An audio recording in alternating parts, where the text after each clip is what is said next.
என் அப்பனே கணேசா, ஜெய ஜெய சங்கர ஹரஹர சங்கர. போஜ்யாய ராகவேந்திராய சத்யதர்ம ரதாய சபஜதாம் கல்பவிருக்ஷாய நமதாம் காமதேனுவே. போன வாரம் ராகவேந்திரர் துறவரம் ஏற்றுக்க சம்மதம் சொல்லிட்டார் அப்படின்னு சொல்லி முடித்தேன்.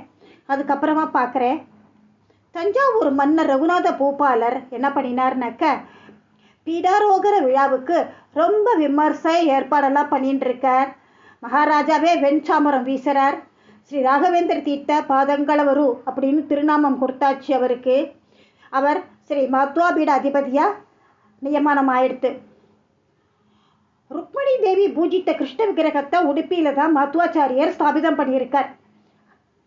சீதாதேவி பூஜித்த மூல ராமரையும் மற்றும் புதுசாக ராம விக்கிரகமும் பூஜை செய்யும் பாக்கியம் ஸ்ரீ ராகவேந்திரருக்கு கிடச்சிடுத்து. சுதீந்திர தீர்த்தர் ஸ்தல யாத்திரைக்கு பரப்பிட்டு போயிடாச்சு. ஸ்ரீ ராகவேந்தர் தன்னோட பூஜையை தொடங்க ஆரம்பிச்சுட்டார். இவர் பூஜை பண்ணிட்டு இருக்கார். ஒரு நாள் பால் கொட்டி போச்சு, பூஜைக்கு எடுக்கிற பால். ராகவேந்திரர் கண்ணை மூடி தியானிக்கிறார், என்ன தடங்களுக்கு என்ன காரணம்னு. அவரோட தடங்களோட காரியம் புரிஞ்சுது. விரிஞ்ச தலையோட சரஸ்வதி அக்னி சாட்சியா, அதாவது சரஸ்வதிங்கிறது அவரோட மனைவி. கைப்பிடிச்ச மனைவியை எப்படி நீ விட்ட? நிர்கதியாக விடப்பட்ட நான் கிணத்துல தற்கொலை பண்ணினுட்டேனே அப்படின்னு சொல்கிறா. நான் உன்னை சும்மா விடமாட்டேன் அப்படின்னு கத்தின்னு இருக்காவ. ராகவேந்திரர் சொல்கிறார், சரஸ்வதி அக்னி சாட்சியாக உன்னை கைப்பிடிச்சு கல்யாணம் பண்ணிட்டது உண்மைதான். யமன் உன்னை கொண்டு போனாக்க அதுக்கு நான் என்ன பண்ண முடியும்? லோகத்தில் யாருமே அனாதைகள் கிடையாது. அநாத ரட்சகன் ஆபத் பாந்தவன் ஸ்ரீ ராமன் இருக்கான், அவன்தான் பார்த்துப்பான். பூக்கிற பூவெல்லாம் பூஜைக்கு போகிறதா? பாதி பூ பூஜைக்கு போகிறது, பாதி பூ பிணத்துக்குத்தானே போகிறது. இது அவளோட தலைவிதி, அதை அனுபவிச்சு தான் ஆகணும். உன் தலையில் எழுதியிருக்கான், நீ இப்படித்தான் இருக்கணும், சாகணும்னு சொல்லிட்டுன்னு அப்படின்னு சொல்லிட்டு, நீ ஆவியாக சுற்றினா அது எனக்கு தான் கஷ்டம் அப்படின்னு சொல்லி என்ன பண்ணுறார், கமண்டலத்தில் நீர் எடுத்து அவன் மேலே தெரிக்கிறார். அந்த ஆவி பறந்து போயிடுத்து. அதுக்கப்புறம் அந்த ஆவி வரவே இல்லை. தஞ்சாவூரில் மழையே இல்லை. அப்போ தஞ்சாவூரில் விஜயராகவ நாயக்கர் ஆண்டுன்னு இருந்தார். அப்புறம் ஸ்ரீ ராகவேந்திர சுவாமிகள்கிட்ட நிலைமையை எடுத்து சொல்கிறார். உடனே ராகவேந்திரர் பெரிய அளவில் வர்ண யஜ்யம் பண்ணலாம் அப்படின்ட்டு நடத்த ஆரம்பிக்கிறார். அவர் சொல்லிட்டார், நெல் களஞ்சியங்கள் எல்லாரும் அக்ஷயம் அப்படின்னு எழுதுங்கோ அப்படின்னு சொல்லிட்டார். அதே மாதிரியே எழுதியாச்சு, அக்ஷயம்னு எழுதியாச்சு. யாகம் பூர்ணாகுதி ஆச்சு. வானம் கருத்துது, இடி மின்னலோடு மழை கொட்டுறது நிற்கலை. ஊர் ரொம்ப மழை தாங்க முடியாத அளவுக்கு மழை கொட்டின்னு இருக்கு.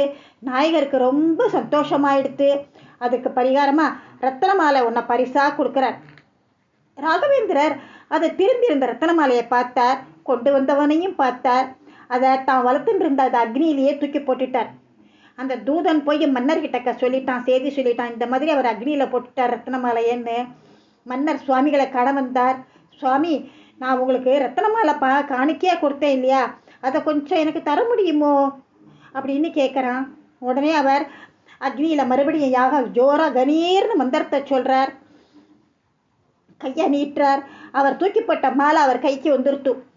அதை தூக்கி அரசன்கிட்ட தூக்கி கொடுத்துடுறார். அரசன் கதி கலங்கி போய் சுவாமியோட காலடியில் விழுந்து என்னை மன்னிச்சுக்கோங்கோன்னு வேண்டிக்கிறான். தஞ்சாவூர்லேருந்து மதுரைக்கு போனார். அங்கே பார்த்துட்டு அடுத்தது நேராக உடுப்பிக்கு வந்துட்டார் கிருஷ்ணனை தரிசனம் பண்ணுறதுக்கு. கிருஷ்ணன் அவர் கண்களுக்கு மட்டும் தவிழ்ந்த கோலத்தில் ஒரு நாள் வெண்ணெய் உண்டவனா, ஒரு நாளைக்கு காளிங்க நர்தனத்தில், அடுத்த நாள் கோபாலனா, அதுக்கு அடுத்த நாள் கோவர்த்தன கிரிதாரனா, இந்த மாதிரி தினம் தினம் அவருக்கு விதவிதமாக காட்சி கொடுத்துட்டே இருக்கான். மைசூர் மகாராஜா சாத்துர்மாசி விரதத்தை அரண்மனையிலேயே மேற்கொள்ளலாமே அப்படின்னு சொல்கிறார். அதுக்கு ஒத்துண்டார். அங்கேயே சாத்துர்மாச விஜயத்தை முடித்தார். தேவராஜபுரம் அப்படிங்கிற கிராமத்தை கிராமத்தையும் ஸ்ரீராமனுக்கு வைர ஆபரணங்களையும் கொடுத்தார் மன்னர். அதை வாங்கிட்டார் அவர். சுவாமிகள் ரைச்சூர் புறப்பட்டார். அவர் போகிற வழியில் சாவனூர் அப்படிங்கிற ஒரு கிராமம், உச்சிகால பூஜை பண்ணணுமே, அந்த ஊர் ஆற்றங்கரையில் தங்கினார். உட்காந்து பூஜையை முடித்தார். தியானத்தில் உட்காந்துட்டார். தியானம் முடிஞ்சு கண்விழிச்சு பார்த்தார். எதிர ஒரு நவாப்பும் அவனோட மனைவியும் கண்ணீரோடு நின்றுட்டு இருந்தா. காரணம் என்ன அப்படின்னு சுவாமிகள் கேட்டார். ஒரே மகன்தான் இருந்தான், அவனும் இறந்து போயிட்டான். இந்த சோகத்தை எங்களால் தாங்க முடியல அப்படிங்கிறார். குழியிலேருந்து அந்த குழந்தைய எடுத்துட்டு வாங்கோன்னு சொல்கிறார். உடனே குழந்தையை கொண்டு வந்தா கம்மண்டலத்தில் இருக்கிற நீரை அந்த குழந்தை மேலே தெளிச்சார். என்ன ஆச்சரியம், குழந்தை தூங்கி எழுந்தா மாதிரி எழுந்தனுட்டான். அந்த நவாபுக்கு வந்து என்ன சொல்கிறதே தெரியல, அவ்வளோ ஒரு மகிழ்ச்சி. பல கிராமங்களை மடத்துக்கு எழுதி வச்சுட்டான் அவன். ராய்ச்சூரில் ஸ்ரீ ராகவேந்திரர் தரிசிக்க கனகதாசர் வந்திருந்தார். சீடெல்லாம் அவரை பார்க்க அனுமதிக்கல. குரலை கேட்டு வெளியில் வந்தார் சுவாமிகள். என்ன, என் நிலத்தில் விளைஞ்சது சதுர்மாசிய நைவேத்தியத்துக்கு எனது சிறு காணிக்கையாக இருக்கட்டுமே அப்படின்னு ஒரு சிறு மூட்டை கழுக கொண்டு வந்து கொடுத்தார். சுவாமிகள் வாங்கிட்டார். நமஸ்காரம் பண்ணிட்டு அவன் போயிட்டான். சுவாமி, சதுர்மாசி விரதத்துக்கு கடுகு சேர்க்கக்கூடாதே அப்படின்னு ஒரு சிஷ்யன் தயங்க சொன்னான். இதை ஒதுக்கினோன்னு வச்சுக்கோங்க, ஸ்ரீ கிருஷ்ணன் கோபத்துக்கு ஆளாக நேரிடும். அவ தொட்டு அதை எடுத்துக்கலாம். இன்னைய நைவேத்தியத்தில் கனகதாசர் கொண்டு வந்து கொடுத்த கடுகை சேர்த்துருங்கோ அப்படின்னு சொல்கிறார். பிறகு என்ன, சீனிவாச தீர்த்தருக்கு கடுகு சேர்த்த பிரசாதம் எங்களுக்கெல்லாம் வேண்டாம் அப்படின்னு சொல்லிட்டார். அதுக்காக கடுகு சேர்க்காத நெய்வேத்தியம் தனியாக எடுத்து வச்சுட்டா சுவாமிகள் எல்லோருக்கும் மங்களாட்சத்தை கொடுத்தார். இவரும் சீனிவாசருக்கும் கொடுத்தார். இவர் வாங்கிட்டார். யாதவரா நேராக போயிட்டு போய் பார்த்தார். மந்திராட்சத்தை எடுத்துட்டு யாதவராவ் இவரை பார்த்துட்டு சிடுசிடுப்போட, ராகவேந்திர சுவாமிகிட்டேருந்து மந்திராட்சத்தை வாங்கிட்டு வந்தியா அப்படின்னு கேட்குறார். துணி முடிச்சு அவிழ்த்தாக்கா அக்ஷதையை பார்த்தா அது கண்ணங்கரேர்னு இருக்கு. சீனிவாச தீர்த்தர் நடுங்கி போயிட்டார். என்னது வெள்ளை வெள்ளையர்னு அக்ஷதை கொடுத்தார், இப்படி கருப்பாக எப்படி ஆச்சு அப்படின்னு சொல்லிட்டுன்னு சீனிவாச தீர்த்தர் ஓடி வந்து ஸ்ரீ ராகவேந்திரோட பாதங்களில் விழுந்து வணங்கினார். சுவாமி, சதுர்மாசிய விரத நாளில் நீங்களே கடுகு சேர்த்த பிரசாதம் சாப்பிட்ற போது எனக்கு என்ன, என்னோட அகந்தையால் அதை ஒதுக்கினேன், அதுக்கு பனிஷ்மெண்ட் எனக்கு கிடச்சிது. நானே நீங்கள் உண்ட சேஷத்தை எங்களுக்கும் கொடுங்கோ அப்படின்னு சொல்லி சாப்பிட்டார். அப்போ பகவான் சொல்கிறார், பகவானை விட நம்மெல்லாம் உயர்ந்தவா கிடையாது. அவருக்கே நைவேத்தியம் செஞ்சது எல்லாம் மேன்மையாக தான் இருக்கும். கடுகு அவன் தாசன் அளித்தது அப்படின்னு சொல்லிட்டு பண்ணுறார். மறுபடியும் அக்ஷதையை கொடுத்தாக்க வெள்ளை வெள்ளையர்னா இருந்தது. அங்கேருந்து கிளம்பி அதோனிங்கிற இடத்துக்கு வந்தார். அதோனிங்கிற இடத்துல வெங்கண்ணா அப்படின்னு ஒரு சிறுவன் வந்து சுவாமிகளை நமஸ்காரம் பண்ணுறான். வெங்கண்ணா, நீ அரசாங்கத்தில் நீ உயர் பதவி வசிக்க போகிற, மனதுக்கு நியாயமாக நடந்துக்கோ, தைரியமும் நம்பிக்கையும் எப்போதையும் கடைபிடி அப்படின்னு சுவாமிகள் சொல்கிறார். அவனுக்கு ஆசீர்வாதம் பண்ணி அனுப்புகிறார். அவன் நீதியோடையும் நேர்மையோடையும் நடந்துட்டான். அவனது நீதியும் நேர்மையும் அரசனை கவர அவனுக்கு இப்போ திவான் பதவி கொடுத்தார் மன்னர்.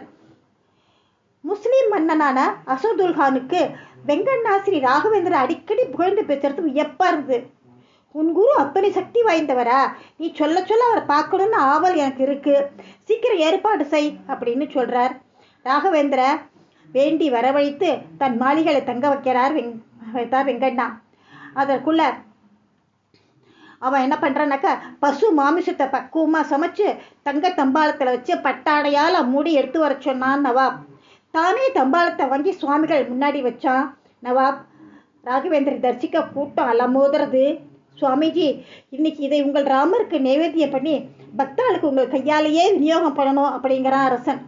தட்டை உற்று பார்த்தார். பின்ன மூல ராமரையும் பார்த்தார். ஓம் ஓம் அப்படின்னு சொல்லிட்டு அது மேலே நீரை தெளித்தார். சீடர்களை பட்டாடையை எடுக்க சொன்னார். என்ன ஆச்சரியம், உள்ள மனம் வீசும் மலர்கள், சுவையுள்ள கனிகள் இருந்தன. தடால்னு சுவாமிகள் காலில் விழுந்து மன்னிச்சுக்கோங்கோன்னு வேண்டின்டான். எவருக்கும் எதுவும் புரியல. மன்னரை எழுந்திருக்க சொன்னார் மகான். ஒரு மாதுளம் பழத்தை எடுத்து மன்னருக்கு கொடுத்தார். பிறகு பூவும் கனிகளும் அங்கிருந்த பக்தாளுக்கு கொடுத்துட்டே இருக்க தட்டில் மலரும் பூக்களும் அட்சயமாக வளர்ந்துட்டே இருக்கு. நவாப் மஞ்சாலா அப்படிங்கிற வளமான கிராமத்தை சுவாமிகளுக்கு காணிக்கையாக கொடுத்துட்டான். வெங்கண்ணாவை போலவே அப்பண்ணா என்பவரும் சுவாமிகளின் அந்தரங்க சீடன். அதை அடுத்த வாரத்தில் பார்க்கலாம்.